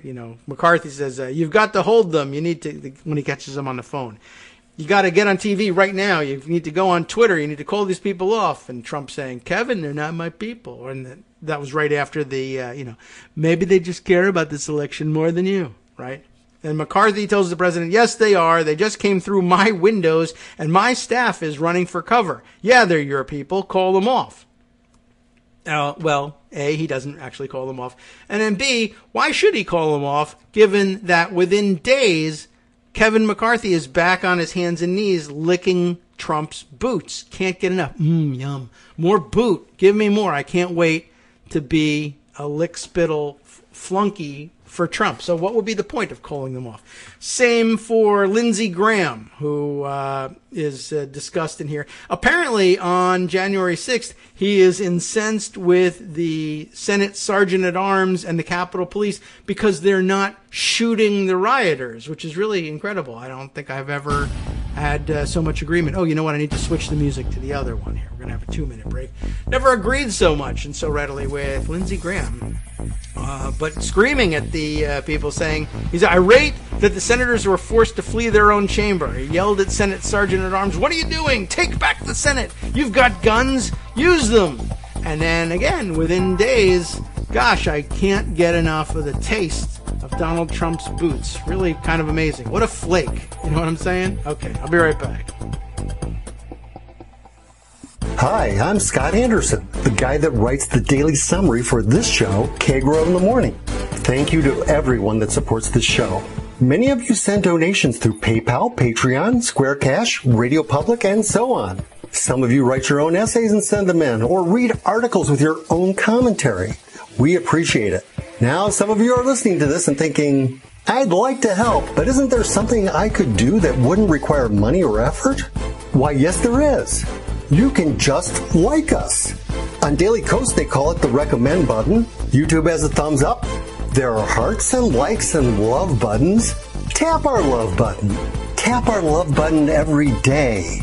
Share our shows and summaries on Facebook and Twitter, YouTube and iTunes, Stitcher and Amazon. Most of these places allow you to write a review, so a sentence or two would be great. Recommend us to social media, or tell your friends to listen to the show. You aren't just helping us, you're helping them find their new favorite thing to listen to. You could change the world. So thank you in advance from me and everybody else in the world.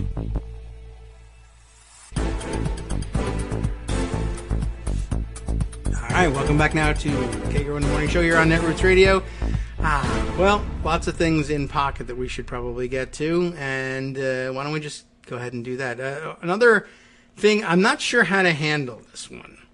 This is a weird story, but many of you will have seen it over the weekend, and I mean, it fits the kind of stuff we know about the people involved, but this is a weird one. So over the weekend, I don't know when he did his press conference, but a Republican candidate for the Senate seat being vacated by Senator Toomey in Pennsylvania. Everett Stern is running for this seat, and I don't know how he's doing. This will maybe raise his profile. He had a press conference maybe Friday, maybe over the weekend, announcing, if I have this story right, I'm going to borrow from Ron Filipkowski here, who is tweeting the video of it around. Pennsylvania GOP Senate candidate Everett Stern, and I watched his video. Everett likes to refer to the Pennsylvania Republican Party as the PAGOP, which, you know, I get it, but I've never heard anybody say it quite that way. Anyway, he announces that he was approached earlier this year by representatives of Notorious Spy Michael Flynn's Patriot Caucus, some group that he's organized. And the idea was, they approached him and they said, "You're running for Senate in Pennsylvania here. Well, here's what we would like you to do. We are gathering intelligence on senators, judges, and congressmen in key states. The states, basically, as I understand it, the states where the Trump campaign and Trump himself still hope, you know, for whatever reason, that they can reverse the election results. States where they think that they can convince a Republican-dominated state legislature to reopen and re-examine the election results and reverse their electoral college votes and make Trump president again. In those states and commonwealths, because this is Pennsylvania, they were looking to gather intelligence on senators, judges, and congressmen in those areas in order to extort them to support audits.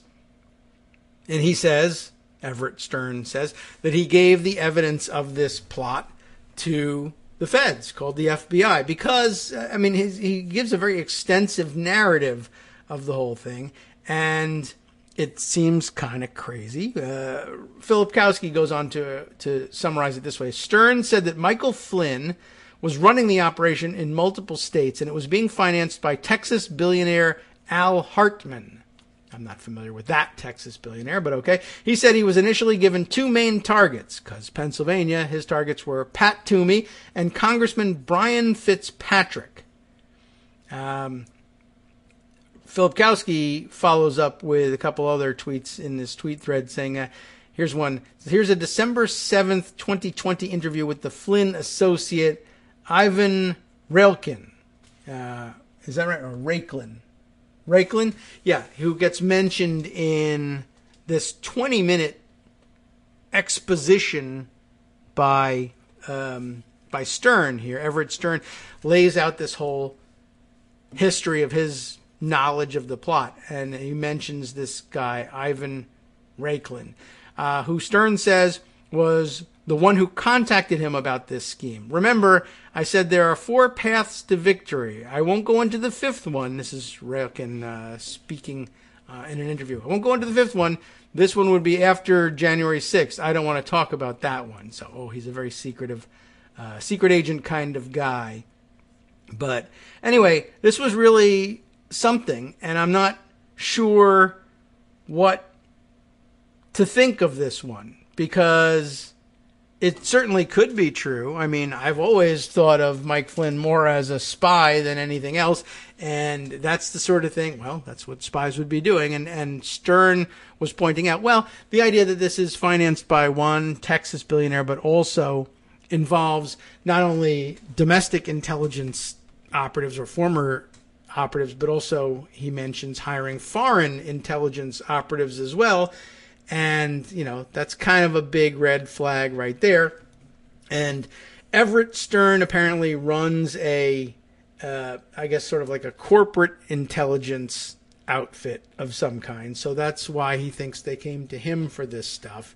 Also the fact that he's running as a Republican. So they just figured, well, Republican, you must be loyal to Trump. So, if you're still in the Republican Party, so maybe it's a pretty good bet.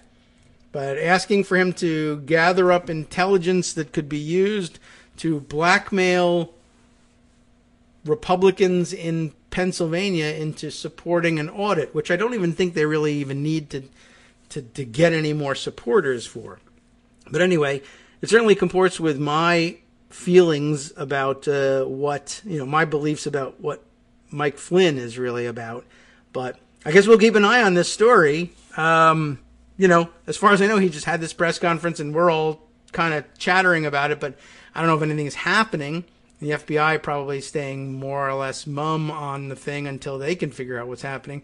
But it could be, I don't know what we say, big if true. I guess that's all we can do is tweet that around. But, okay, acknowledged, it's there, but I'm not certain what's gonna come of it. Okay, a couple of other things that I put aside. Let's see. One that will help fill in one of the blanks from earlier in the show today. Judd Legum tweeting about the contents of one of his latest write-ups at Popular Info, his newsletter. But filling in the blanks about the Glenn Youngkin closing ad and the idea of centering it around the banning of the Toni Morrison book and blah blah blah. But in addition, I guess I'm sorry. Their closing ad was another critical race theory attack, but this was the one about, I mentioned that they were saying, we've now unearthed new materials that show conclusively that this has all been a lie, and when Democrats say we don't teach critical race theory in schools, it's not true. All right, so Judd takes that one on. We could probably just read all about it in the newsletter entry, but it looks like he sort of excerpts it all here in Twitter, but now that I'm looking at it, it's like 10 tweets. Maybe we would do better to just open up the newsletter and read the stuff out of there. Let me see how long that piece looks. It's probably about the same amount of time, just splitting it up into 10 tweets. All right, well, let's see. We'll just read it straight from his newsletter, because I'm sure he would hope that we would talk about his newsletter so that you would go there and subscribe to it. It is Popular Information is the title of the newsletter, and you'll find it at popular.info. Is that it? Just popular.info? Yeah, I guess so. Let me try that. That seems like it's not going to work as a web address, but it does. It's fine, and it'll bring you right there, and then give you a little subscribe button. And I bet he wishes you were subscribing to it. I bet you wish you were subscribing to this show. Think about that. All right. Anyway, Judd Legum's a good guy to support. Go do that as well. The truth about Glenn Youngkin's closing ad. Good. Now we'll know the truth. Critical race theory. Of course, CRT has become a central issue in the Virginia gubernatorial election. Any article that says gubernatorial is good with me. Which will take place on Tuesday. That much you knew. Republican Glenn Youngkin claims that CRT is being used to indoctrinate K through 12 students and has promised to, quote, ban it as governor. That's another good question. Like, okay, exactly what would you do? What are you talking about? You can't ban it. Probably you would need legislation. You might be able to get that legislation through. How would you define the ban? Whatever. Never mind. Youngkin also accused his opponent, Democrat Terry McAuliffe, of promoting the teaching of CRT to K through 12 students during his previous term as governor. McAuliffe has countered that CRT is not taught in Virginia and has never been taught in Virginia. He says that Youngkin is simply using CRT as a racist dog whistle. Youngkin's closing TV ad claims to contain, quote, newly unearthed documents, which it presents as proof that McAuliffe's administration, quote, actively pushed K through 12 students to be taught CRT. The ad claims that this is an excerpt from, quote, McAuliffe's actual 2015 training for teachers. And that sort of calls for, like, dramatic music at this point. It's in all caps. Oh, my God. And here the graphic is, the graphic of torn piece of paper somehow. And it has the bullet points on it. And then they've graphically affixed another little piece of paper with a paper clip that says McAuliffe's actual 2015 training for teachers. And here's what the page that they're presenting here says. Culturally responsive teaching, which, by the way, is not necessarily critical race theory, but has the same initials, CRT. But then there's mention of critical race theory. A mention of it? But like I said, I've already spoiled the story by telling you what this is about. But culturally responsive teaching and learning principles. 1, embrace critical race theory and engage in race-conscious teaching and learning. 2, facilitate sustained understandings of cultural mismatches. 3, engineer culturally affirming physical and emotional classroom climates. 4, increase student awareness of high-frequency infractions. And 5, teach code switching in positive, non-judgmental ways.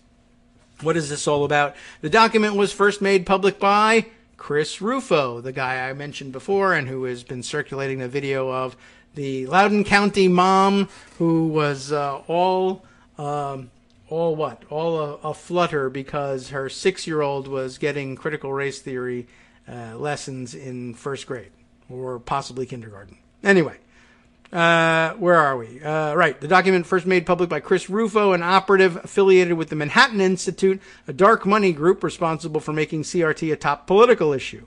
Rufo claims the document proves that, quote, McAuliffe is lying by claiming CRT has, quote, never been taught. But the document has nothing to do with teaching CRT theory to K through 12 students in Virginia schools. Rather, it is a presentation delivered as part of a 2-day institute which took place in September of 2015 about disciplinary practices in Virginia schools. According to a memo released by the Virginia Department of Education, the purpose of this institute was, or in that case is, because it was in the present tense, the purpose of the institute is to provide alternatives to out-of-school suspensions that will increase positive outcomes for students and create a more engaging climate and culture through a tiered framework. The audience was school staff who are responsible for school discipline. In other words, the event was not providing direction about the content of curriculum in Virginia schools or what K through 12 students should be taught.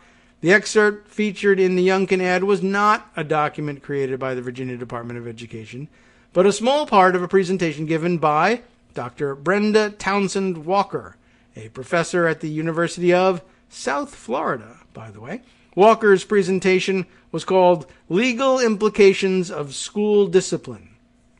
And I guess here's a slide from it, illustrating the piece. In an interview with Popular Information, Walker said that she was disturbed to see Youngkin's ad take a slide from her presentation out of context and twist it around to represent a conversation that never happened. I was not advocating for teachers to teach critical race theory to students, Walker said of her 2015 presentation. Walker added that she would never suggest K through 12 curricula include CRT. Rather, Walker said that the presentation was designed to educate school administrators about the disproportionate punishment of African American students, which, studies show, receive harsher discipline for the same conduct. She was offering CRT as a potential lens for adults to understand that phenomenon. Walker described the use of her presentation in the ad as mythology, completely divorced from the reality of her talk. Youngkin has spent much of the campaign claiming that CRT is taught in all our schools in Virginia.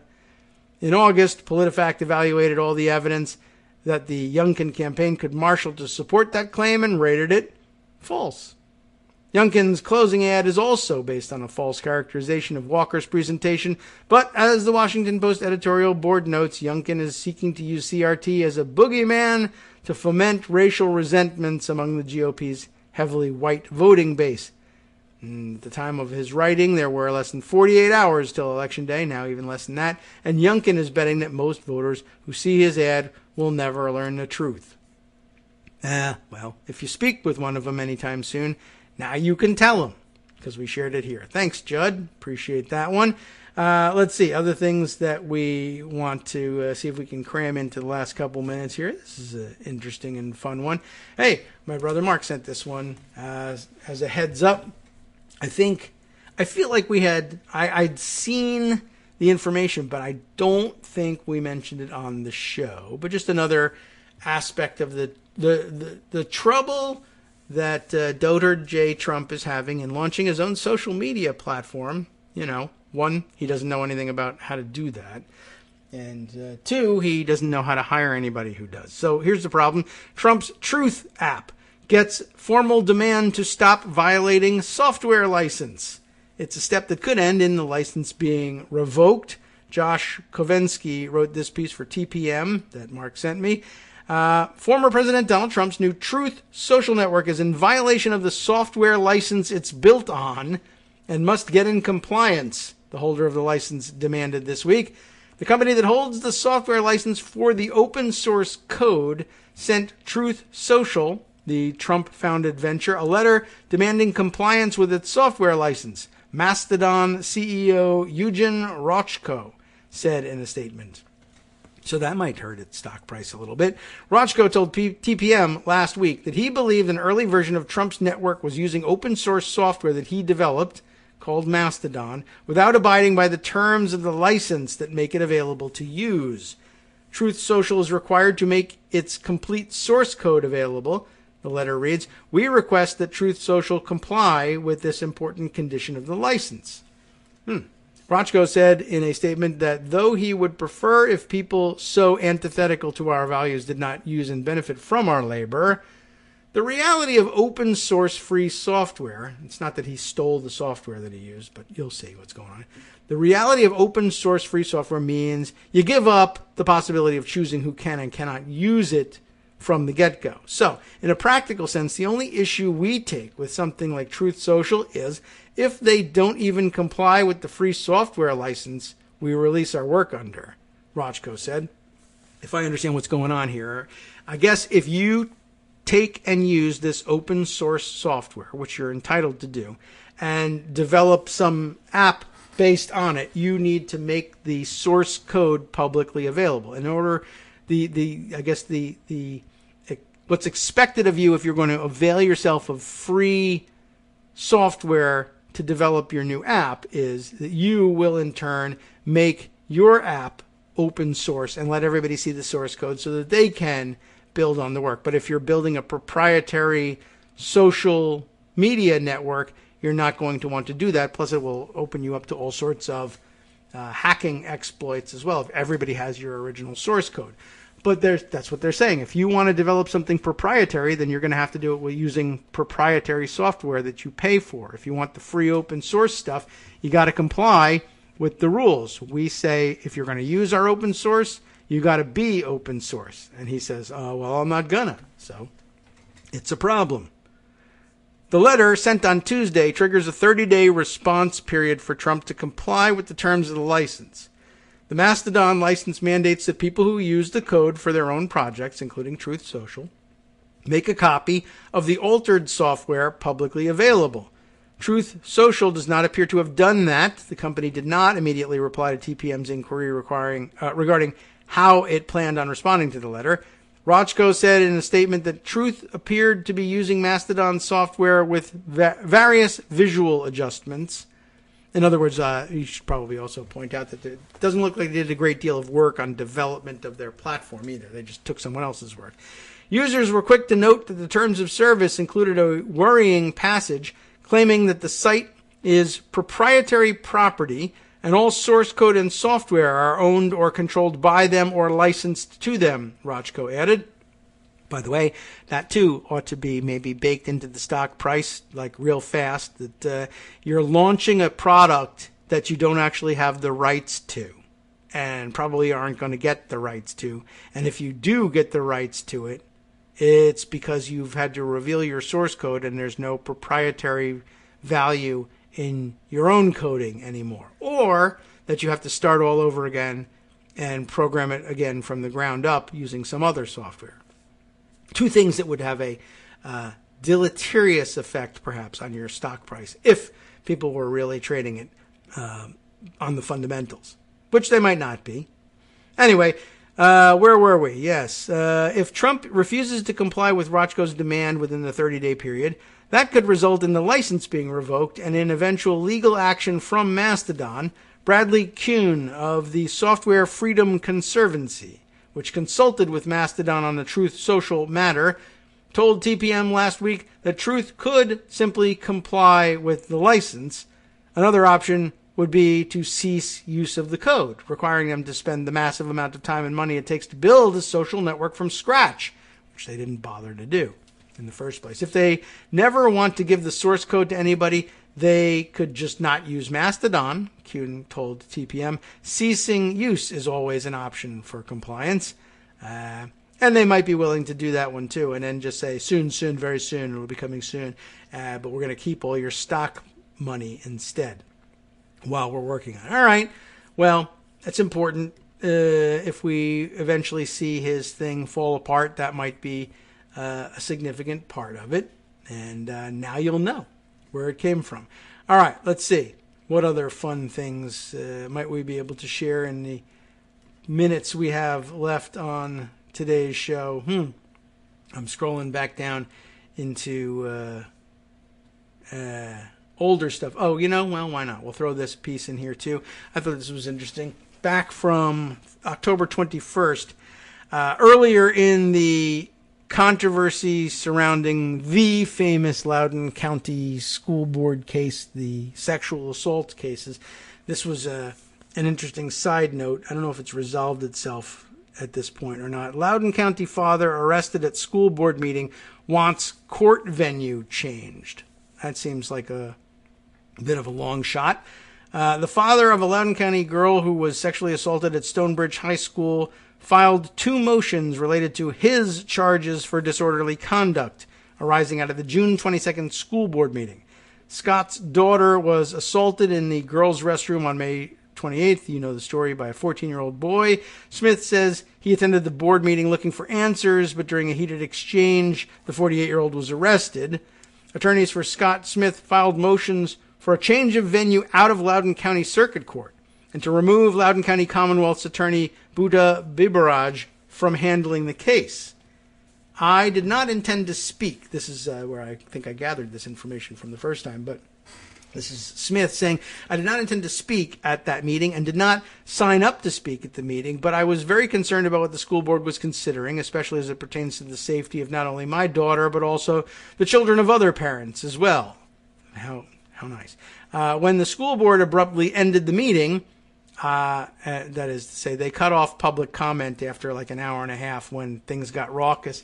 And actually it was former delegate and current jackass Dick Black, who's like the scourge of the scourge of everybody else as a white evangelical lunatic in this county, and one of the people who was an incumbent in office, or I guess running for the first time for office, and who later won when I first moved to the county, and has since been soundly rejected and has had no official political office since then, has been elected to nothing.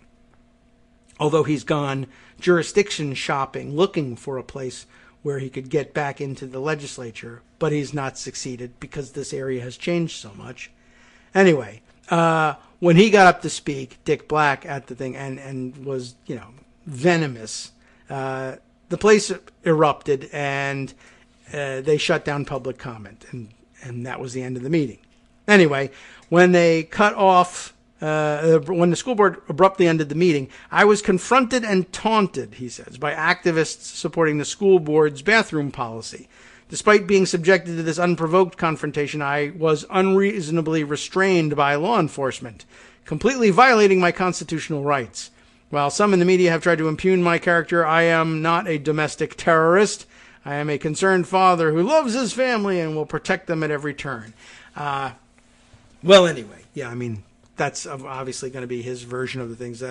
From other people's telling of it and from the videotape as well, he does get in a verbal confrontation with somebody, and it's unclear what gets said, but what you can't do is lean into the other person's face and put a fist up and start screaming and cursing, because the cops will intervene in that. And he may even have been provoked, but, well, if the person got a rise out of you, that's it. You're not supposed to let him get that rise so that you don't get intervened on and end up being arrested. Anyway, the Smith family hired attorney Bill Stanley and the Stanley Law Group of Virginia to represent their daughter in her Title IX civil case against the Loudoun County School Board, as well as Smith against what they called wrongful and unconstitutional charges filed against him. I don't know how unconstitutional they are. In a statement, Stanley says his guy was the best and the other people are the worst.